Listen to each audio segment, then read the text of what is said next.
Well, hello everyone, welcome back to Farming Simulator 22. We are back here on East Vineland, New Jersey, and at Kubota Farm, of course, if the Kubota equipment doesn't give that away. How's everybody doing? Hump Day, Wednesday, we are halfway through the week. Outstanding. And I am working on collecting bales, getting them trailered up so we can go and get these things sold and get this contract wrapped up once and for all. This little Kubota wheel loader, this R640, has really done a good job. I've been impressed. For its size, I'd say it's been doing good work. I don't think I'm capable of getting 2 bales at once though with this thing. I think it gets a little tippy, if I'm being honest, but I bet we can find a rear weight for this thing that might help it out, but I don't know if it's worth doing that. We might end up, I've been thinking about our bank account. If I'm thinking straight about this thing, we got 141,000. I guess it depends. We know we're going to get about 15 and then probably plus some for this contract because of all the hay that we've collected. Once we get it all sold, we'll know exactly how much we'll have in the bank. And I am thinking, depending on how much money we have, it just might be worth considering buying our first production facility. It's kind of a toss-up for me between a production facility and some more land. And I always kind of lean towards land in the earlier stages, just because it's, I'm of the opinion you expand your land first, and because that's, that's some cash right there that you can do with harvest, and you can make bigger lump sums. But I suppose it could be argued that if you bought production facilities, that could be year-round, more year-round income as well. So I think if we do buy production, I think I talked about it on a couple episodes ago, we'd probably think about grabbing that grain mill for our first one. That thing's about 90,000. I'm sure we can buy some property if we wanted to. I think that's all we're gonna get on that trailer. Using my mouse, it's interesting when you use your mouse with these deals, because I find that I do this number, when I'm trying to move this up and down, I'm moving the camera. So I apologize if camera's a little bit jerky. I don't have a joystick hooked up, so I'm going to do my best to keep it steady for you. I know sometimes when I watch YouTube, and depending on the player, it can get a little dizzying watching. I was watching one YouTuber one time, and it's the only time I actually had to turn off the video because he was moving his mouse around so much. Like when he would talk, he would just sit there and move his mouse and move his mouse. I actually started feeling sick to my stomach, and I usually don't do too bad with motion sickness, but that one got me. So I guess my point being, I'm kind of trying to stay, be aware. Yeah, this thing's full. I'm trying to stay aware of you guys who are watching it, and not to be too jerky with that. Well, let's take our first load of bales over, and we are heading down here to the Farm Shop South bale sell point. I suppose I should probably buckle those in for the ride. This truck does not seem to have any problems towing this trailer with these bales on here. I'm not going to put it to a full test and get too crazy with the speed, but it doesn't seem like it's having too many difficulties, that's for sure. Alright, so we need to hang a Louis.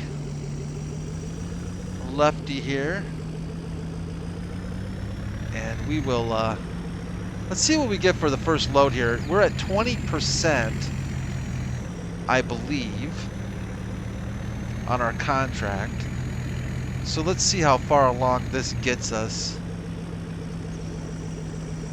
And how soon we can start collecting money, extra money for the contract with bales, these bale sales here. So let's see if I can get in here without making too much of a mess of it.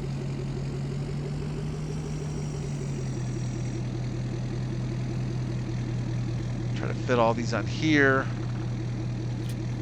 on strap. And then how do we unload this thing? I always forget how to unload this thing. So unfold trailer, that's not what we want. We want to unload the trailer. Oh, yeah.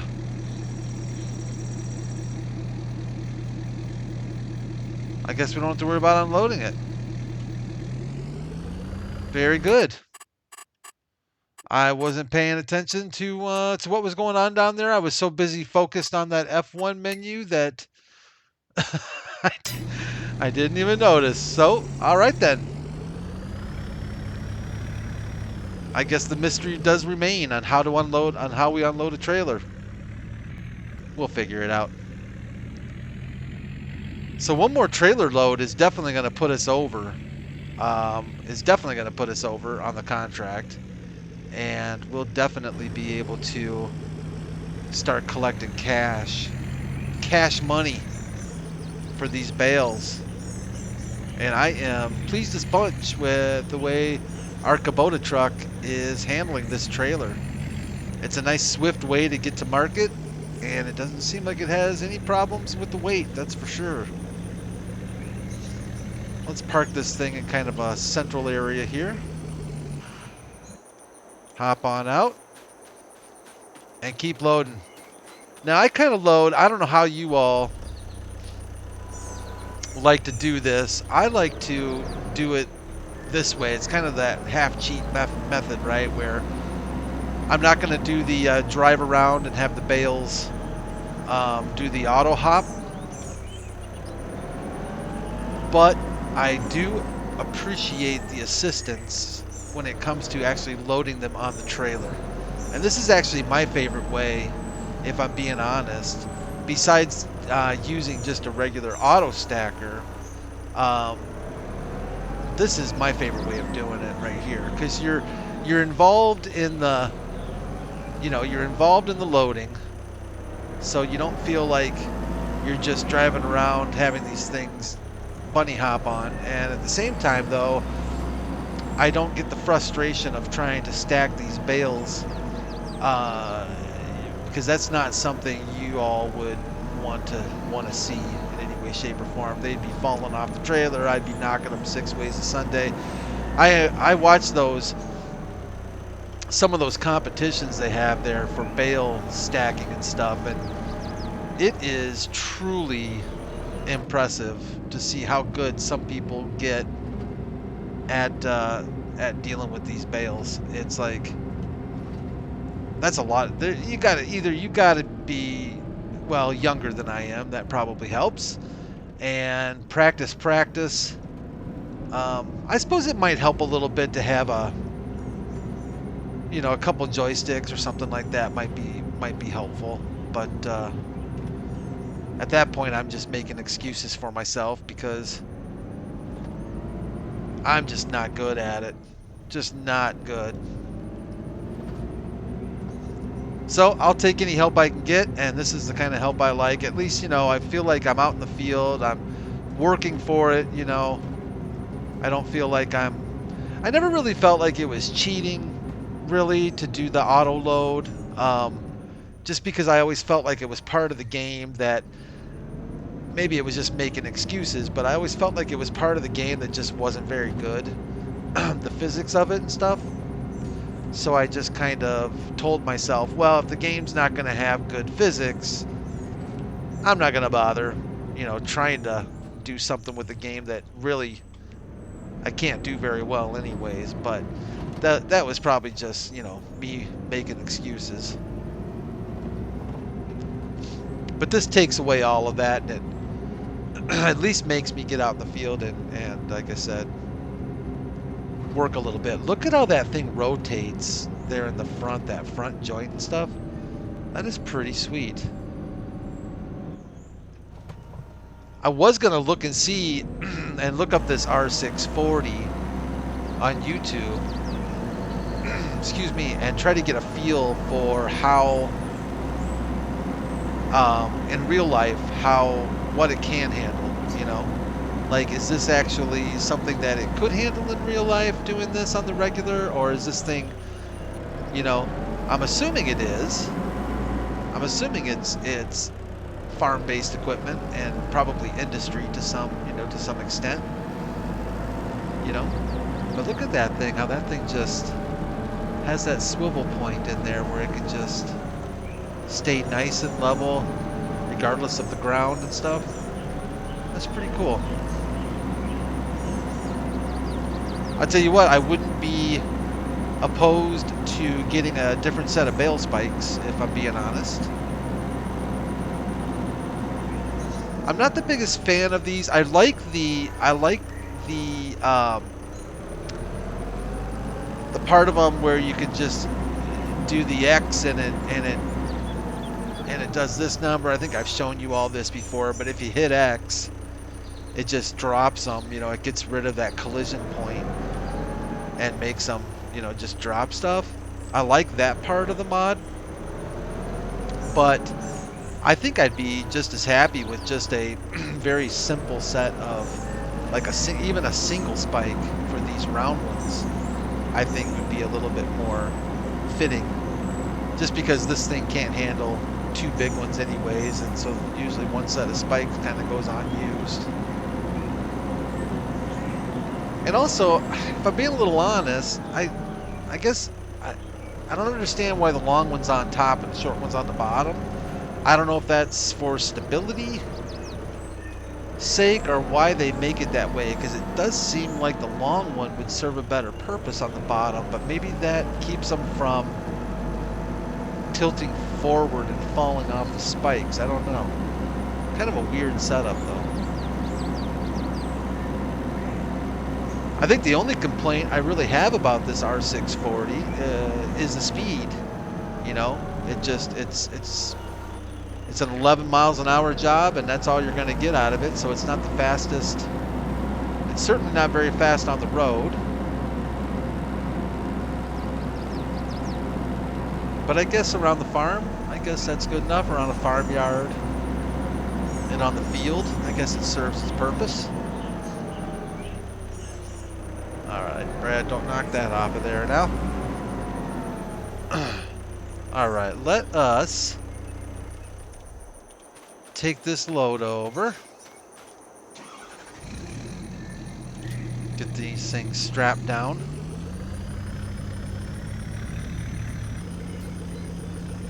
And let's go see what kind of cash we can get here above and beyond, because I'm pretty sure this is going to finish off our contract, and then we should start seeing some money roll in. Now, this is hay, so it's not going to be like silage where you really get some bigger bucks, but I am still curious to see what this gets us. As far as fields go, we could, if we had enough, we could probably, get those brakes. There we go. Man, it's a lot of weight on this thing, I'll tell you. We could probably afford to buy that one field that we thought about buying last time.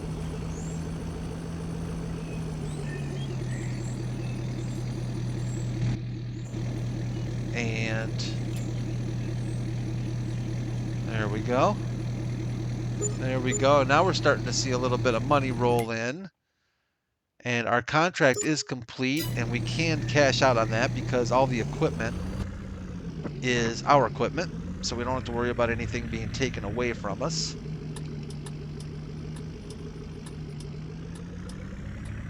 $167,000 plus whatever we have left sitting out in this field, which I don't think is going to put us that much further ahead since it is just hay.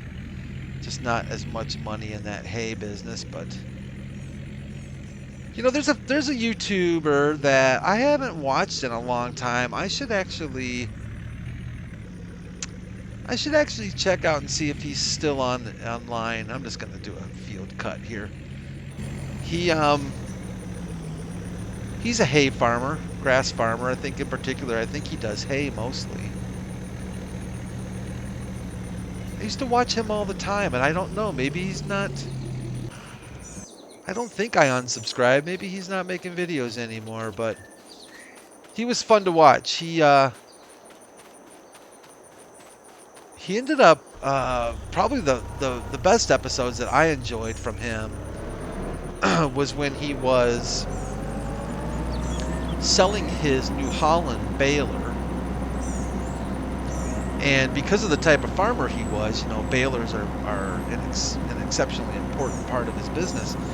And he had a New Holland baler, and he was selling that, and he wanted to get a new baler. And he was going through the process of trying to figure out what baler to buy. And of course, another New Holland was on the list. John Deere was on the list. I think it came to New Holland, John Deere, and Krone, one of the Krone big balers. And I think he might have been out of New York, if I'm not mistaken, actually, if I'm remembering correctly. But he ended up going with the Krone big baler. And I remember how happy he was with that baler. He just absolutely loved that baler. He thought that it was just, it performed so much better. I believe it was the most expensive of the balers that he considered, if I remember correctly. But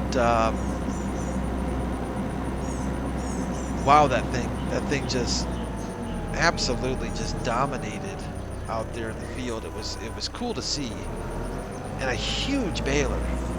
It's amazing to see how large some of this equipment is when you see it. I guess I would say in real life, not, but you know, in a real life situation, that's for sure.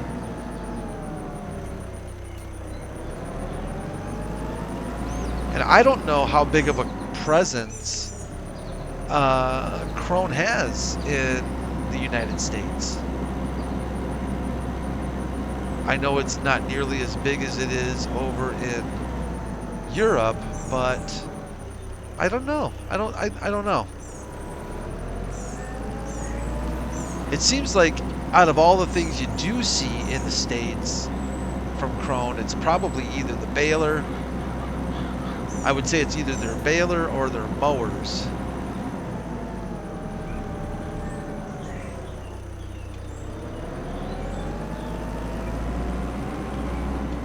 This thing's kind of quiet, isn't it? What kind of motor it's got there? It's got a, I think it's a gas engine that's in there, or do you think it's a little diesel engine that's in there?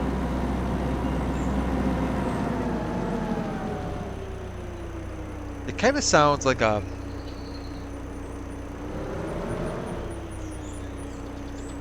Hard to tell from the sound. It kind of sounds like a gas engine, doesn't it?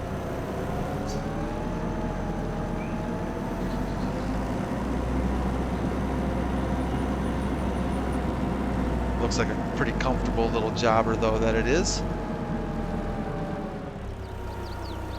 So am I to understand that the pricing on the Kubota equipment is pretty accurate to real life?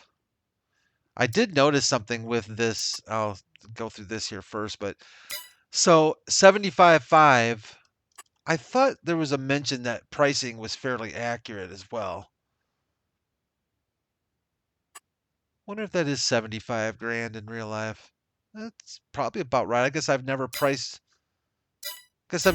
wheel loaders before. I have noticed. Whoa, Brad. Pay attention to what you're doing. I have noticed that since I put that mod in there, that store sorting mod that I showed you on the last episode, it seems to me like it's a little bit on the slower side to when you get into the store.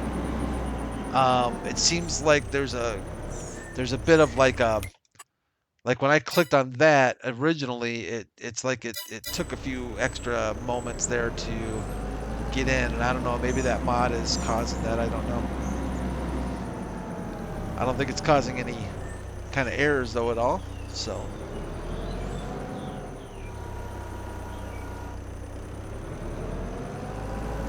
You know, it just dawned on me too, looking at that bale the way it is, like this. It just for some reason reminded me of, and I don't know if any of you have heard of Farrell's ice cream.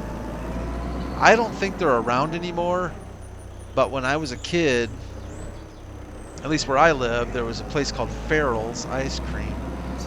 And they were kind of known, well, they were known obviously for their ice cream, but they had something I think called the kitchen sink, which was one of those deals where you got like, they brought out this massive tub of ice cream, you know, in the days before people were nervous about catching colds and all this other nonsense that's going around, but everybody would just dig in, right? You had a bunch of kids just digging into this thing with their spoons.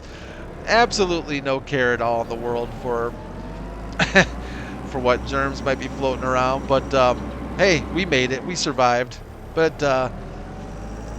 they also had these hats that they wore. They were like these, I don't know what you even call them. It looked like a top hat almost, but if I remember right, they were like this looking. They looked like this, you know, like the red, white, and blue kind of patriotic thing, if I remember right. I think it was Farrell's. I think that's right. I may have to look that up and see. It's been, I was going to say years, but it's been decades. Well, it's sad, but it has been. It's been forever since I've been to a Farrell's. It was kind of a, you know, it was the place to go at the time for like, if you had a birthday party and stuff. You know, nowadays a lot of kids like Chuck E. Cheese's and things, but at that time, you know, if you could have your birthday party at Farrell's, you were doing all right, man. You were popular in your peer group, that's for sure. Even people that didn't like you wanted to be invited. Wanted to be invited. Oh yeah. Well, that left us with one measly little bale. How sad. The one that didn't get picked for a team. There's always one poor kid that gets left out at the end who doesn't get picked to be on somebody's team. And I'll tell you something. That kid, I would always make sure and kind of make friends with at some point later, because they were the kind that would come back and get you. So I always made sure to make it a point to make friends with those last picked ones, because they were the ones, you know, they were usually the quiet ones that you know, just kind of were plotting the whole time, you know, about getting back at people. And I always made it a point to, hey, I would have picked you. You know, I wouldn't have left you to the end. You're one of the best players. You know, that kind of thing. Oh yeah. If it saved you from, you know, having him do some tacks in the chair or spit in your food or something nasty like we used to do when we were kids. You know, getting back at a kid when I was young, shoot, by today's standards was nothing. All right, let's get these things sold and get some more cash in the bank. That tree's in my way. There we go. I think that'll work pretty well. Get these things on strapped for us. Hey, that wasn't too shabby. 22.2, not bad actually. That was more than I thought it was going to be. I didn't think we were going to get that close to 200,000. We're not far away. Take out that, can't really see, but I think I was going to take out that mailbox. All right, let's head back. Let's grab that one lonely bale. Get him sold off. And maybe take a look at where we're going to be spending our money next. Because we are at a point now where we're ready to move into July and get some harvesting started. Oh, that was a nice big freeze up. Not sure what that was all about.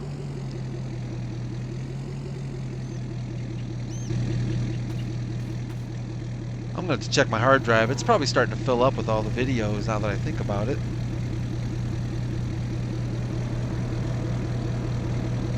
You good to go, buddy? All right.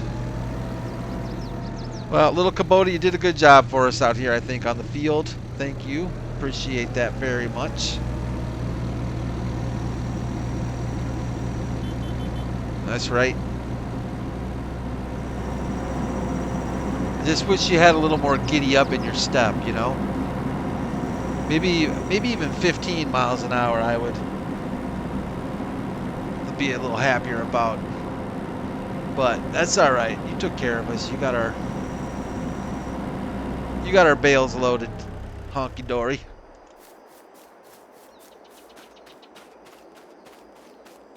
I went around after and finished off the when I was finishing off the baling on this field.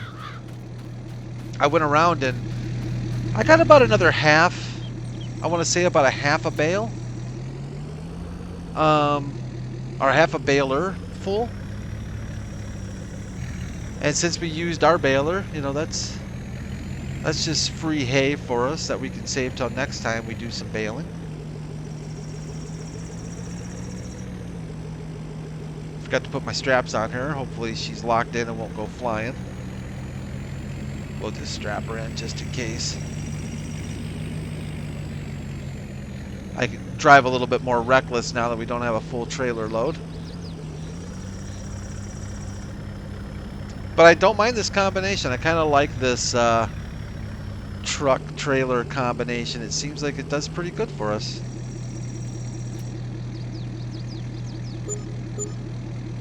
A few extra dollars, another $2,700 from that bale. Not too shabby. I guess I didn't take that mailbox out last time, so I guess that's good.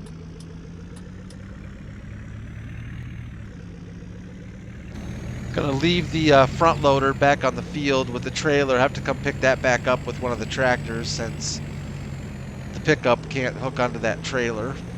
I probably could have got a gooseneck trailer though, couldn't I have? And put a gooseneck attacher on our Kubota here. Maybe that's something we'll have to think about doing in the future here. Take a little drive around East Vineland. We don't do a lot of driving around East Vineland, I think, in general. Oh, what stop sign is that, officer? I don't know. I didn't see any stop sign. Go the speed limit.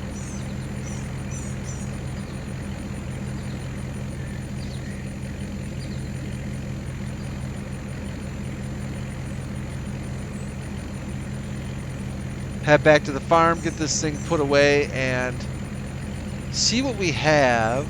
So we're almost at 200.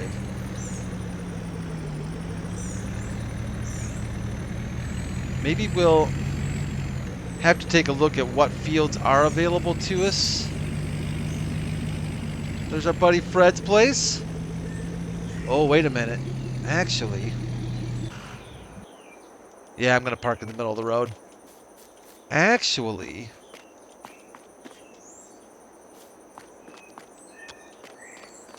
kind of had my eye on getting another tractor. Maybe trading in the M6 and getting this guy right here. I like the looks of this M7 with the dualies on the front and back. What do you all think? Get rid of the M6 and step up to have another M7 on the farm? That might be kind of nice. I was considering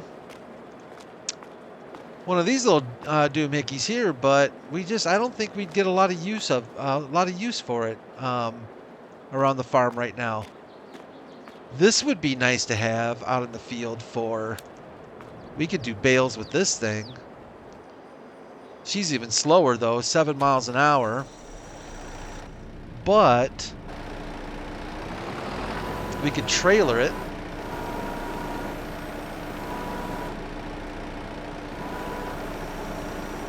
I don't know. I don't know if we'd get that much use out of one of these Bobcat style deals or not. What are these considered? Skid steers? Is that the fancy name for it? Maybe if we get into some cows or something where we could maybe keep one near a barn somewhere and have it, that might be pretty handy. Of course, you got the John Deere stuff over here. Nice looking equipment too. Oh, this is the Mac Daddy I want right here though. We need to pick up one of these eventually because we're going to be getting into some corn, and this guy right here with that header would be nice business. Yeah. Definitely. All right. You know, can always dream. Got to stop at the store once in a while and see what you're working for. What's this one he's got up here? Is that another M7 up there? Oh, it's an M8. Dualies all around. Not bad looking tractor either. We could just get some dualies thrown on our M8 if we wanted to on the front. We've got them on the rear already. Got row crop tires for dualies on that one. Wait a minute. Well, it's got our license plate on it. I say we take it. I don't know if Fred would like that or not. Maybe that's something we do need to consider saving our money for, is getting a forage harvester. That might not be a bad idea either now that I see that thing sitting there. We can always lease to own, so we don't necessarily have to buy a forest harvester. They're a pretty big investment. So we could always go that route and just lease to own it instead of putting, you know, a lot of capital up front. I mean, we're talking what, $300,000, $400,000 to buy one of those outright? Maybe it would be better just to lease. We'll have to check that out. Neighbors don't mind us using their field, their yard there.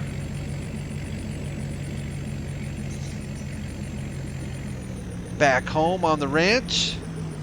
Very nice. Let's go ahead and put this trailer away where it belongs. Coming in hot, that's for sure.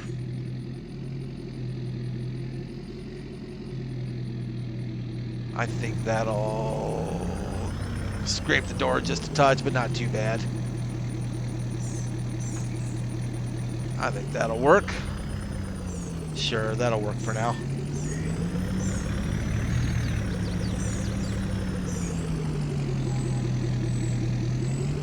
Get this thing parked up. Another successful day on the farm. And I think that's all we're going to be doing here in June. If I look at the contracts, leaves us with just a small harvesting one we're not going to worry about too much. But just before I let y'all go, let's take a quick peek at this field here. And that one is 264,000. So that's a little bit more than I thought it was. So, yeah, how much is that one? 228,000, almost 229,000. So we're not far off from being able to buy 6 or being able to buy that number 1 field up here, which would be nice to add on to that number 2 there. Another option, of course, is always to save the cash and think about that guy right there. $450,000 though. Ooh, doggies. Of course, there's that too, though. Yeah, yeah, that would do the trick too, wouldn't it?